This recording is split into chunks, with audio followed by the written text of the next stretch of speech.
Today's June 26th. The offense showed up this week in Cincinnati.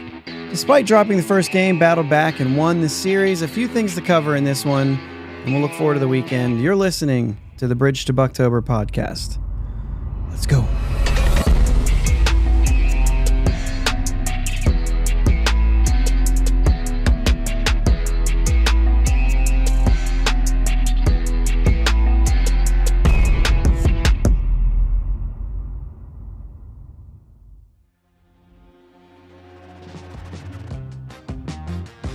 Yins, guys. Thank you for listening to the Bridge to Buctober podcast, where we talk all about them Pittsburgh Pirates and that. My name is Josh, and we are going to do this thing solo tonight. Late night. At the time of streaming this, it is Wednesday night, about 10:45 p.m., and we're going to do a late one tonight. It would be a late one tomorrow night, too, but I would be significantly more tired tomorrow night, and it's basically not much of an option for Jake. He's doing a lot of traveling today, up to Nashville, back down, all of that stuff. So if you're watching live, be active in the chat. Always could use the chat. Today would be a good day for it. A series win in Cincinnati. That is two series. You know, we had the week and then a week off, and then a weekend off and another one. And we took the one at home. Kind of thought that there would be a little more of the first game in this series myself. I really did. I thought that because we were going to, the nickname Great American Small Park or Great American Bandbox, or whatever you want to call it, I thought that an offensive game would be bad for the Pirates offense. That's what I thought. But actually, flip that over, because they showed up. The offense showed up. We're going to talk about that tonight. We're going to talk about Luis Ortiz and the start that he had in the day game today on Wednesday. And then just basically for today, let's just talk about a couple of guys who have maybe struggled and are maybe kind of turning a corner. And if we believe that that's what that is, and then this is going to kind of be a little bit of how are they doing episode, I guess you could say. But we're going to talk about the series too. And then we'll look forward to the weekend, even though we have no idea the pitching matchups. A lot of times you get a day off. It's that way, but, there's a little bit to talk about there. So let's get into the series first. You always want to mention the Ellie O'Neill battle, which seems to be Ellie gets the early, and then O'Neill kind of comes back. But in this game, it was, kind of Ellie even in the second game with a couple of hits. Neither one of them a hit in game 3, but, Ellie stepping up with the home run, hits it up on the ship on Monday night. It's funny. They're always going to compare these two. And he hit the one up there. The tweets and everything were furthest ball I've ever seen hit. O'Neill hit a home run in this game too, and it was actually further. So I don't know. I don't know if there's something about the way the ball flies in Cincinnati that makes it different. And I also don't know that there's not enough of that TV that's on, right? That actually makes it like I shouldn't have that on, because it's kind of showing, and that TV never shows in my other video feed like this. But it is showing here, so I don't think I'll get in trouble for that. You can't hardly see anything. Looks like the Yankees were trying to come back, and I don't know if they're doing that. But anyway, I think that really the Ellie O'Neill thing kind of stopped there, and it really just wasn't a factor in this series. And I think that we're going to find out that maybe the hype of those two head to head might not be it might not be ready yet. It might not be ready yet. Shared is in the chat. Late night off work tomorrow. That's awesome. I am not off work tomorrow, but you know, I'm kind of a late night. Actually, my wife actually said, why don't you just go live like Friday morning at like 7 a.m.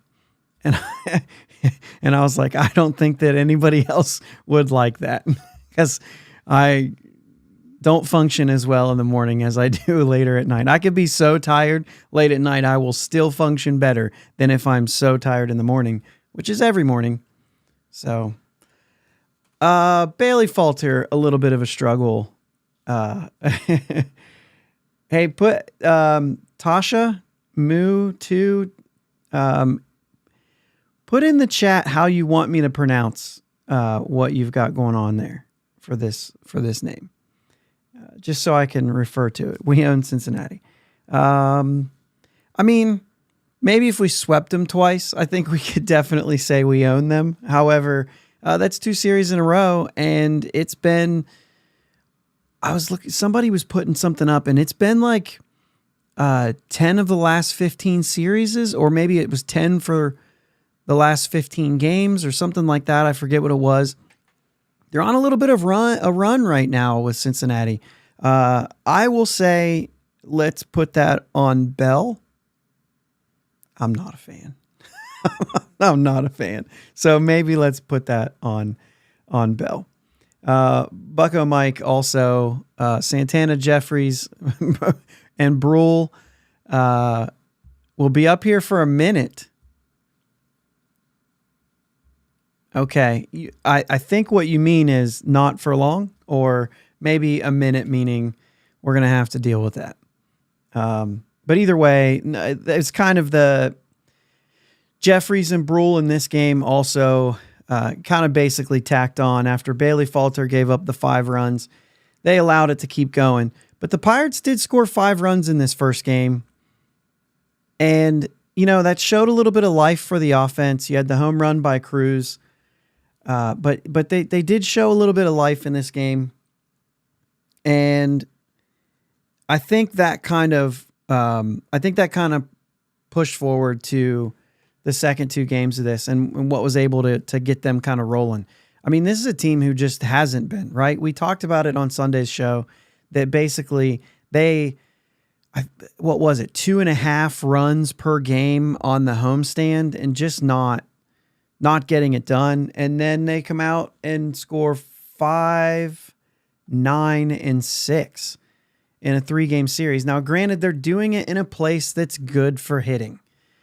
And so I hate saying like, well, let me not give credit. You know what I'm saying? I hate saying, let me not make that count for something. It still counts for something.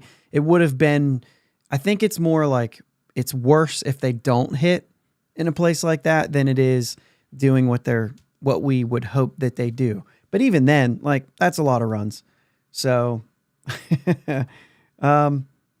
need to change my name because it's dumb. This is what I'm just going to say, like, Tasha. Maybe we'll just call you Mutu. I don't know. So Bucko Mike says, yeah, not for long. Yeah, solo show tonight, Jim. Doing the solo show. Jake is traveling. He's on his way to Nashville. And then they're meeting somebody halfway. They're doing a switch thing. And so he's not coming home until tomorrow. Both Jake and I both play softball on Thursday nights. So even though we normally would do a Thursday night, he's going to be 7 hours in the car tomorrow and then play a doubleheader. And so I think it was more or less one of those things where it was like, okay, well, he's probably out either way. Or if we do get on here tomorrow, like growing up with Jake, any conversations that we had late at night, we'd just be sitting there and he's doing one of these things. Just falling asleep. So no, I was like, well, I'm going to do it by myself no matter what. I might as well be more awake than waiting for tomorrow. So yeah, solo show, a switch thing. Not a Freaky Friday thing. It is his, I'm trying to think of how to say this without. It's their nephew is coming to stay at their house, I think for like a week or something like that. So they're meeting his wife's brother in Nashville. They're staying there, taking their nephew, and they're gonna just have him for a week, and so they get to enjoy that. So anyway, they're there getting him, and it's just a long drive. So let's see what else we got. Santana will make it out of the 3 because Baracchi velocity is way down on his fastball. Okay, so that's interesting. Bucko Mike, Baracchi's velocity. He's doing his rehab start right now. Looking forward to seeing that. We've got some good chats here. Pit City What's here. How do we say this? Augminio? Augminlo? That's a good one. Couple cheap homers. That's true. That's true. When you're playing a Great American, you're going to get some cheap homers. So I think that's definitely going to be true. But it is what it is. I would think that Bucko Mike saying Rosati's softball league 253. Blast it out there, Jim. What are you hitting this year? It's fine. They underhand the ball. We all know it's a high average. So I think we're gonna catch back up here. Let's talk about a couple things because Sherrod puts in the chat that Nicholas and Majinski really impressed this series after early season struggles. This is very true. This is something that is worth mentioning. Majinski appears to be kind of turning the corner, and I don't know how far. I don't know exactly where we're at. And his June numbers is 14 2/3, a 192 average against, a 0.89 whip, a 123 ERA. He's not a whole lot of, he's pitched a lot in the opener role kind of. So he's only had 3 inherited runners in June. None of them scored, but technically he only had 1 before that.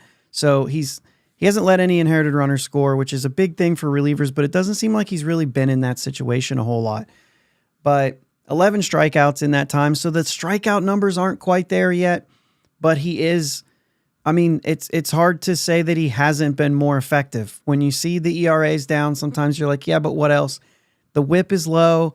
He seems to be doing a good job. I would imagine that they're going to start working him maybe in some different scenarios later in the game. I mean, what we saw from him last year, I thought this was a guy that was definitely going to be a 7th inning guy. Just hasn't been there, but maybe we're seeing him turn a corner. And I think for Kyle Nicholas, and I don't have his numbers here, but Kyle Nicholas I think he's just a young pitcher that's still trying to get moving. That's the way I see Nicholas right now. I think the stuff is there. It's really good. But what we saw early was it was like good for 2 guys and then he'd lose it. He seems to be not doing that now. I mean, he's had a couple 2-inning outings, which is, I think, a little bit surprising. I wasn't expecting that. I was expecting 1 inning and be done with him. But we've got some love out there for Kyle Nicholas. And I think that was one of the guys early on that a lot of people were like, get this guy off my team.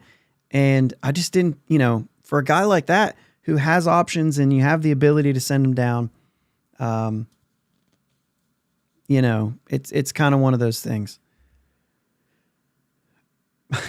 So, Rosati, yeah, I understand this. We all have kids, all the guys that I play with.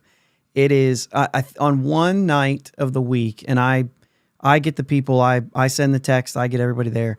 One night of the week, we have 18 guys on the roster. We're always like really close to getting our 10 there. It's not easy, not easy.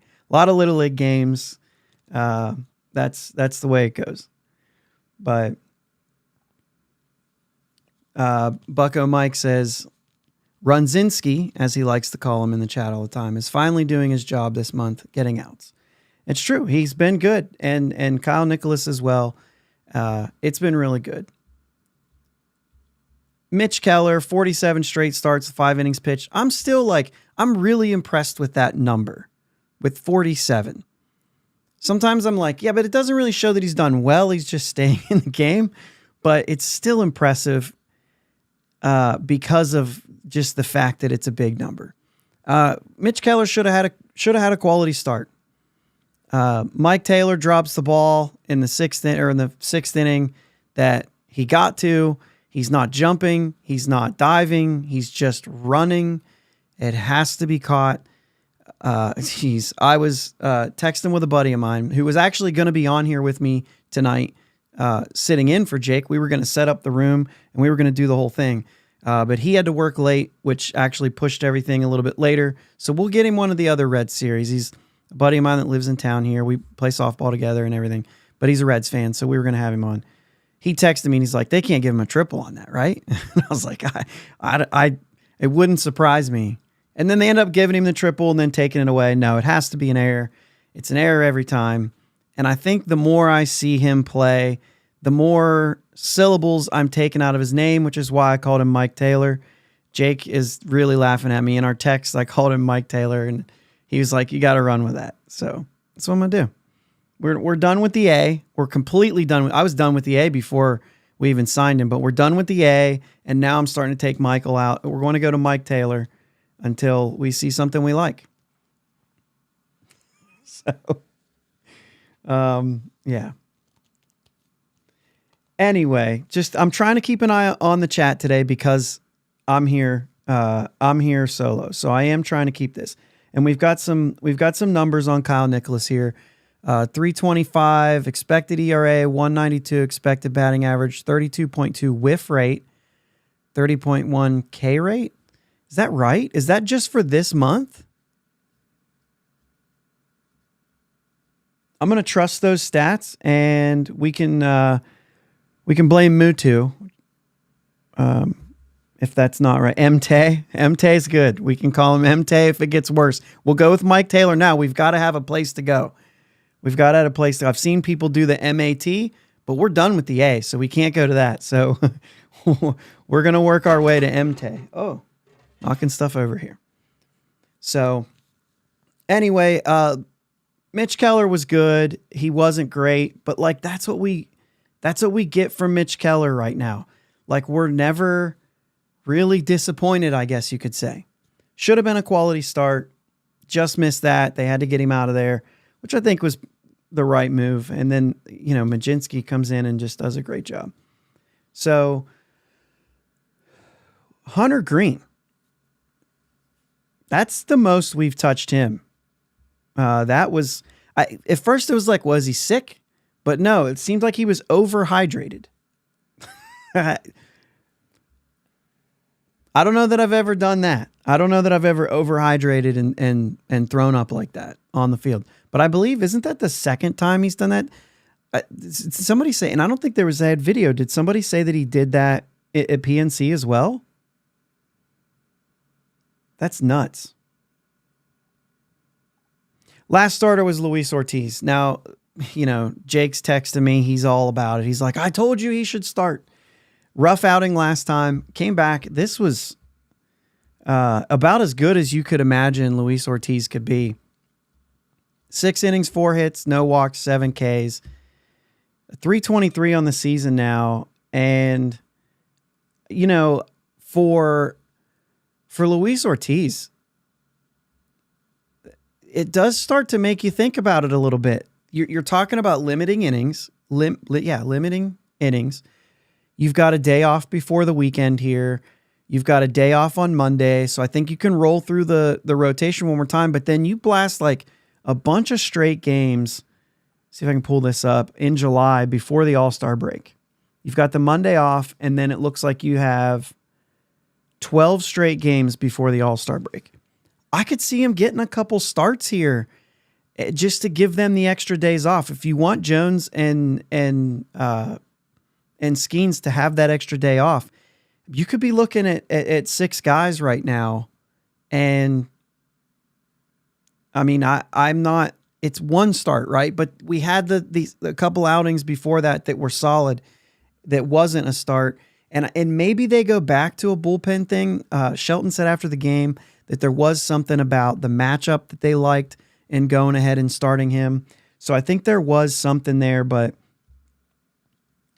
it's they're going to have to figure out the workload. And if Luis Ortiz actually does step up, and I'm not like sold on that yet, but if he does step up, it does give them some options. It gives them the ability to do some things different with these guys, to give them more rest, to give them, okay, so we've got, Rosati says, watch them option Jones for 3 weeks around the break to gain the extra, and then just put Ortiz in rotation.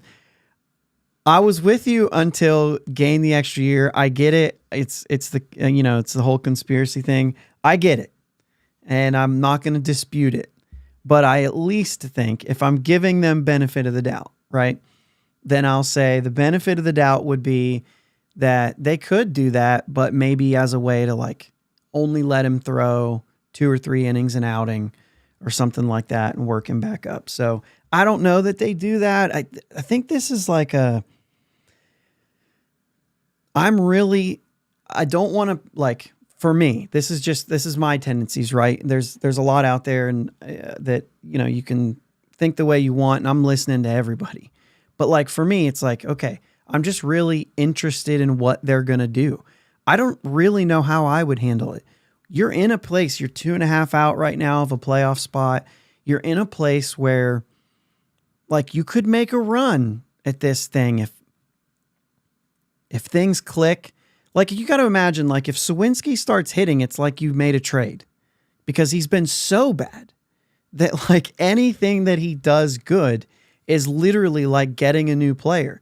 And so there is a little bit of that I'm thinking, geez, there's a couple things like that. We've seen what Rowdy has kind of done, and we'll talk about some of those numbers. And it's, If it's a Sawinski breakout, if it's somebody in that, I don't actually have faith to believe that the catching spot will offensively produce no matter who's out there. But like, let's say it's somebody they pick up. And we've all talked about all the guys that they could go out and get that would help this offense. And whether it's the big splash, whether it's the rental player, whether it's maybe just like a guy who kind of fits into the mold that would fit in, and it's not like a big thing, but it would help. I mean, like a guy who's doing mediocre stuff could be the same thing as a Sawinski breakout, but actually going out and getting a guy who's already doing that for this year. And so like those kind of guys could make a big difference. And if you make a push, and I just don't know how you get all the way there and then shut these guys down. So I just don't know what they're going to do. I don't know how they're going to handle that. And I'm really interested in seeing how it goes. Let's check some of the comments here. We've got a lot of stuff. Falter saying he's tired. That's real. And I think that's another thing that you've got another guy now who you're saying like, well, maybe we need some extra rest for him. Over 80 innings right now. And I think he pitched like 120, 130 last year, if somebody's got that number. But like, yeah, I mean, it's so real. So Jim, that's fair. They don't reserve benefit of the doubt. It's not them deserving it. It's me granting it. I do that in pretty much everything that I do. It's maybe a strength at times and a weakness at times. So it's fair. They don't deserve it. But it's there. Falter and Ashcraft piggyback until Priester's ready. Interesting to go Priester there. I'm not giving up on Priester. We haven't won a game that he's pitched yet, so I think it's kind of interesting to see how that's going to go too. And we're going to get into some Rowdy stuff here in a minute too. And I know that like Roanzi's a conversation. There's some stuff here about Roanzi and how he's gone and how he could have been a guy who could do that. And yeah, I mean, I think hindsight's 2020 on that one. It was interesting. I think we kind of questioned it here when that happened, saying like, boy, I think there's other guys you probably could have done that with. I think the options was a part of it. Maybe it's a change of scenery for him. Maybe it wouldn't have been that way, but it is definitely hindsight's 2020 when it comes to Ronzi. So Let's see. So that's the same thing. And we're talking about limiting innings and everything like that. And I think this is actually a good point when it comes to Roanzi. Mutu brings up in 2022 when they decided when they optioned him because they wanted to limit his workload. So I know that I just suggested this too. They had him throwing 2 innings for Indy, bullpen outings. What gets me and the reason I'm so interested in this is I don't know if they go that route. Do they kind of credit that decision, or credit or blame, however you want to word it? Do they kind of do that with how Roanzi did not bounce back? Do they feel like, man, maybe we did this and we're learning that maybe that wasn't a great idea? If they can credit something to that, to say, if we think that caused it, maybe they do avoid that sort of thing. I think it goes back to the same thing. Hindsight will be 2020. It'll either be a win-win or a lose-lose in some way. Like if you end up with a Johan Oviedo situation, then you're going to say, geez, we overworked these guys. But if in the moment we're all saying, push them, they're the guy. We want the guys. You're not going to make a run without these guys. Man, I'm glad I'm not making this call, and I just get to react to how they make it. Whether I'm agreeing, disagreeing, whenever it happens, when, all that stuff. But it does kind of make you think a lot that, it's a tough call. It's a tough call to know what to do. If they go 6 games out at some point in August, do you say, all right, let's shut it down? You know what I mean? Like, when do you say that? Like 6 games out in August, you're not actually out yet. You could make a run still and somebody could fall down. Obviously it has to do with how many teams are in between and things like that. That's always going to be a situation. But, man, that's a tough call, and I don't know how they'll handle it. And I know that we will all talk about it no matter what they decide, and we'll have fun with it, I'm sure, because fun or not fun, but fun at the same time, right? That's what we do. We talk about things. We got 3 games left in June, guys, and Brian Reynolds hasn't had a hitless game yet in this month. Let's put ones in the chat if we think he goes all 3 games with a hit and has at least 1 hit in every game in June. And I think we've got about 7 people on here right now. Let's see if we can do an odd thing. Everybody, put a 1 if you think he continues the hitting streak through the weekend, a 2 if you think he goes hitless in one of these games. He's definitely on a heater. I mean, this guy June is his month. We all know that. We've talked about it.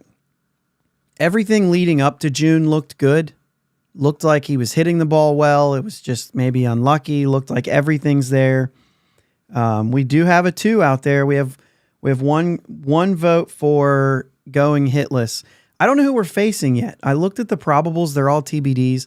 The Braves have got they had a doubleheader today against St. Louis. They play again tomorrow on a makeup date, I believe, and then they go into the weekend. So it's actually a good recipe for us to be let down. I mean, for us going into the weekend. So we'll see. I don't even know what's going on out here, but we did get a 2. We got one guy saying, or one, maybe it's OG Minlow. If once again, go ahead and put how you want me to say your name in there so I can just refer to it. There's another one, hitting streak ends. So I don't know. No Acuna. No, we're not going to get into that yet. So Reynolds, I think that's kind of 6 home runs. He's just really on it. The second guy, when you look at the month of June, just OG. Love it. That's perfect. So OG says he goes hitless in a game this weekend. So no Chris Sale. Although Reynolds has hit so well right-handed this month. I don't know if he got a hit off Sale last time or not, but But let's move into the guy who's basically second on the list for everything. For everything that we've done. The guy who's second on the list is Rowdy Tellez. And you had the wholesome story. We all love the good stuff. Xander visiting again. Rowdy homers. We understand it's a home run in like 8 parks. Doesn't matter because he was playing in Cincinnati that day. The one thing I've noticed, so the month of June, he's hitting 362, 413, 552. He's got 5 doubles. Leads the team in batting average and on-base percentage. He's second in slugging and OPS to Reynolds. And here's a strikeout percentage down to 20% in the month of June. And the thing is, he's grounded into 1 double play in the month of June. And I feel like that was the thing that was driving me nuts more than anything else, is the double plays that he was grounding into. It's been 1. I think I was there for it. It was kind of the breakout game when everybody was booing him hard. Double play in the first inning. Ends up hitting the home run to center field. Gets the Rowdy chance. But I'm pretty sure he had grounded into the double play in that game. But that's the only double play this month. Kind of interesting there. He really has been... 362, that's hard to argue. 413 on base, like that's good. I still keep saying over and over again, Rowdy really needs to hit home runs. I'll take 262 if it adds 5 home runs to that. I think I will. He has driven in a lot of runs, though. It has been effective. But there's one thing I've been kind of noticing, and I tried to look this up. Baseball Savant did not have today's game in there, which he added a couple more, but he's going oppo a lot. I think that's really interesting.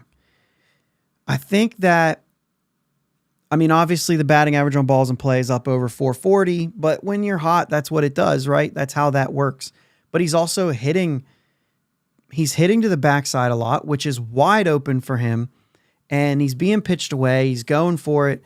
I wonder if they start jamming him inside again, will it open up the ability to turn on the ball and hit more home runs? And I didn't look this up yet. I didn't take the time, but I'm interested to know, is Rowdy Tellez for his career, or let's just look at 2022 when he hit the 35 homers, were they mostly pull? Does he use the whole field for his power? Is he an opposite field kind of guy all the time? I don't know.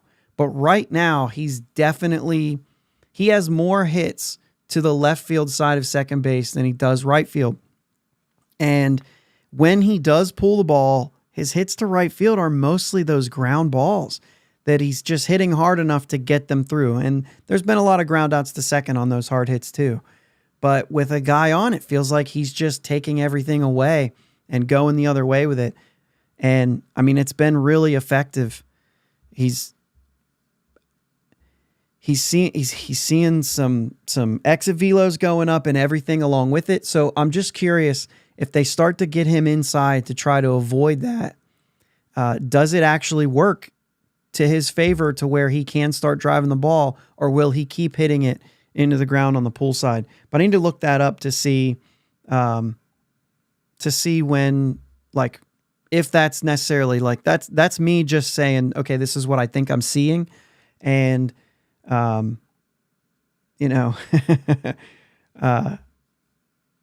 Jim Rosati said, I gave him a standing ovation at Great American Ballpark after his stolen base. That's certain. So yeah, so Bucko might give me this Rowdy, and I kind of figure, you're going to be there. I know that you like the limit the strikeouts, hit for average, all that stuff. I'm there too. There are some guys that, we still need power on this team. And I think that he's got to be one to provide us some power, along with O'Neal Cruz, really. I feel like it's, for Cruz this year, I feel like it's always been, is this the beginning? And then it's kind of not. And then so he's just kind of hovering around this where he's at. I don't know. But Rowdy Tellez has really, we're 3 days left, 3 games left in June. We can say it, he's turned it around. He's doing well. I didn't look up his, but I know that Reynolds in the month of June, he started June with a 249. He's now up over 280. Pull the last box up because today he only had one hit, 279. So he dropped back below 280. But that's like a huge, it's a 40-point increase in a month, and we're not done to see if he can kind of get that a little bit higher or maybe not quite 40. But that's like a big deal. And, you know, June's kind of a month. It's a good month to break out. It's a month for a lot of people. I know Schwarber's going off right now in June. Obviously, Rowdy, we just talked about, is on that list too. So I'm trying to see my time and where I'm at here. Okay. So we're doing good. This is a big one. Bucko Mike says this is a big one. Tellez now 279 with runners in scoring position. That's on the year, right? That's not just his runners in scoring position in June. I think that's on the year. So, yeah, I don't know. We saw a little bit of dip from Nick Gonzalez. I think he was, 1 for 23. Kind of showed up in the last couple games, specifically that second game. He had a 3-hit day, right? 3 hits. He had another one today. Scored a run. I clicked on my wrong tab here. Yeah, 3 hits. I think he's an interesting one to watch. I mean, they're going to start punching back a little bit, and you know he's going to have to be able to adjust to that as well. So I was looking to see if there was an update. Yeah, on the year. Okay, so on the year, 279 with runners in scoring position. I mean, that's respectable. I think knowing that it's gone up. That's a big thing for our whole team. The Pirates in general, at the beginning of the year, it was, we're hitting with 2 outs. We're hitting with 2 outs and runners in scoring position. And then it fell off bad. So it's another interesting one here. Tellez on the year, 346 batting 5th. I'm into that. I think that some guys click in certain spots rather than others, although I think the 5 spot is a pretty nice place to hit. I think most people, looking up their numbers where they're at in the box, I think a lot of people probably would like the 5 spot. Just because you 3-4, you just went through 3-4, you're gonna see a lot, I think. Reports of Nicky G's demise were greatly exaggerated. I agree with that. I think with everything in baseball, you've got to see it happen for a while. I think that's always going to be true. You got to see it happen for a while. You got to give guys a chance to come around. Baseball is not an overnight type sport to fix things. It can be, but it's usually not. It's usually not. So, all right. Well, hey, you're starting it off pretty well as far as against the Reds. We talked about it. They've been good against the Reds. Jim, how many games did you went to 2 games? So you're 1-1 at Great American Ballpark. I think the Rosati curse is about over. I was not going to tell you that the game that you were at in Pittsburgh that they won, I was also at, because I don't think that I'm really good luck charm, but they have been doing well. They have been doing well when I'm there, but I will tell you, and I'm going to pull up my ballpark app right now because I do keep track of this. But when I go see teams, the Cincinnati Reds, when I'm at the game, are 4-12. Now that's any game. There's another game in there that I went to when I got the 1-1. When I got the Ken Griffey Jr. bobblehead, that was the bobblehead for his 500th home run. This is some years ago now. We went down to get the Ken Griffey Jr. bobblehead, and I think they won that game against the Blue Jays. And so that means that they're probably 3-12 when I go see them against the Pirates. So here's a good one. Atlanta Braves 0-3. Now I'm not going to see the Braves this weekend, so that doesn't really matter. But Pirates, when I go to the game, and this dates back pretty far, 35-26. I've seen 21 teams. And the home team I didn't know they did that. The home team is 31-31 when I'm at the game. Now, I've been to several games so Great American Ballpark, 6 visits. Oh, they don't tell me there, but all right. So anyway, 4-1 on the season this year. So I don't know. Here we go. I have Reds 11-6 on my ballpark app. See, and you're probably going to more home games for the Reds there. So where are we at? Here we go. Ballpark says that Jim Rosati is 30-36 for the Pirates. Maybe back to like 2015. Yeah, I don't know. Let me see when my first... And you know that when you first started doing this, you weren't doing it for every game. Mine goes back to the 2011 season. I had 2 check-ins, and it was a 1-0 loss to the Reds. But then, and then a 5... So I actually started this thing off in 2011, seeing the Reds beat the Pirates twice. 1-0. No, I'm sorry. We won 1-0. We won 1-0 against the Reds the first time I checked in here. Then we lost 5-4. 1 in July, 1 in September. Okay. There's a Great American Ballpark 6-2. I mean, it's a lot, right? So, and I was at the game last year when the Pirates came back from 9 runs, and actually had messaged Jim and said, "Hey, I got an extra seat." And he could have came up for it, but then would they have come back? That's what we don't know. Would they have come back? So, all right, Braves this weekend, the last 3 games of June. Like I said, they're playing a doubleheader today. This looks like it's just the Mets and Yankees. Boy, the Mets are playing hot right now. 11-2 right now, beating the Yankees. Playing hot right now. That's really muddying up the NL a little bit. There's not going to be any players to trade for. But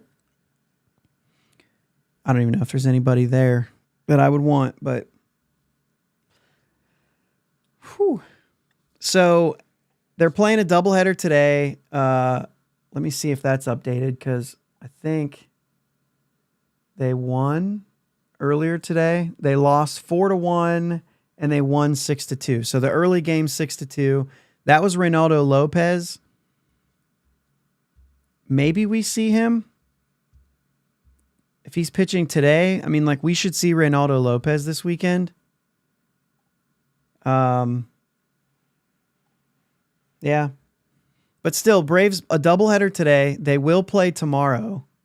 Let me see what I have tomorrow for them. Thursday. They play the White Sox. Make up from April 3rd. I'm assuming it's in Atlanta, but that's just an assumption. Let me look at the preview. No, it's in Chicago. So they're in St. Louis right now. They go to Chicago for 1 game tomorrow. Chris Sale's throwing that, so we will miss Sale. And then they go back to Atlanta for the 3-game series. Not a bad recipe. Not a bad recipe for going into the weekend. We get a day off. They don't. So that's good. What else we have here? I think that's it. So we got to update the standings here, or we don't, because the Cardinals, it doesn't matter. So the Cardinals and the Padres are now tied, essentially, for that spot. So we're 2.5 games out still, if you care what we are at the end of June. I think we all do. Somewhat care. So, all right, I've got nothing else. Hey, guys, for all of you who are here in the chat, I really appreciate it. The late night ones are tough. The solo ones are tough sometimes. It definitely has a lot of help. For those of you listening to audio, I hope that it wasn't too scatterbrained for you. Some of this, some of the chat and everything, to keep it flowing. It's interesting, but I appreciate everybody who listens. If you haven't subscribed on the YouTube, go subscribe on the YouTube page and keep track. You'll get a notification when we do this. We've been going live now this season, and so it's either Wednesday or Thursday night usually, but then Sunday nights we're pretty consistent. So, let's get some more subscribers on the YouTube side of things, and that's it. Let's get out of here. Let's take 2 or 3 this weekend. We've done it before. Braves are down a little bit. I think we can do it. Thanks, everybody. I appreciate it. Let's go Bucs. Thanks for listening to my dad and Uncle Jake on the Bridge to Buctober podcast. Follow them on Twitter, Facebook, and Instagram at Bridge2 Buctober. Don't forget to subscribe so you know when new episodes are released. Clear the deck, cannonball coming, and let's go Bucs.